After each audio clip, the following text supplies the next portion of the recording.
গ্রামে কারেন্টের খুবই সংকট, পাওয়া যাচ্ছে না কারেন্ট।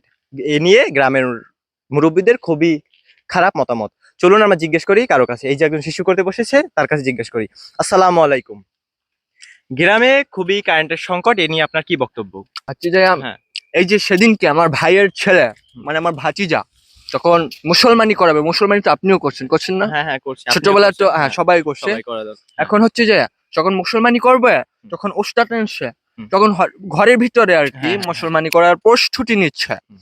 প্রস্তুতি নিচ্ছে ভালো কথা, হঠাৎ করে ওই কারেন্টে চলে গেছে। চলে গেছে। কারেন্ট চলে যাওয়ার পর এখন কি হবে?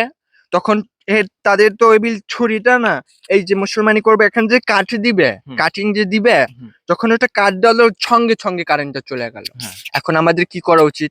এখানে কাঠ দিয়ে যে গোড়া শুদ্ধ কেটে ফেলেছে।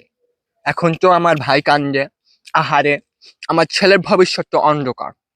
তো শুনলেন তো দর্শক, মুসলমানিতে করার কারণে টুনটুনির গোড়া সদ্য কেটে ফেলেছে, ছেলেটার ভবিষ্যৎ অন্ধকার। এ নিয়ে প্রধানমন্ত্রীর কাছে বিশেষভাবে অনুরোধ রইল আবারও। এইভাবে তো দেশ চালানো যাবে না। আপনার কাছে বিশেষভাবে অনুরোধ, এইসব যদি আবার কারেন্ট নিতে থাকেন, দেখা যাবে যে ছেলে মেয়েদের ভবিষ্যৎ অন্ধকার হয়ে যাচ্ছে। আবারও টুনটুনি হয়তো ভুলবশত পুরাটা কেটে ফেলতে পারে। আসসালামু আলাইকুম দর্শক, আমরা ফিরছি আবার সন্ধ্যা ৭টায় কদু থানা মৌলভীবাজারের সংবাদপত্র। আসসালামু আলাইকুম।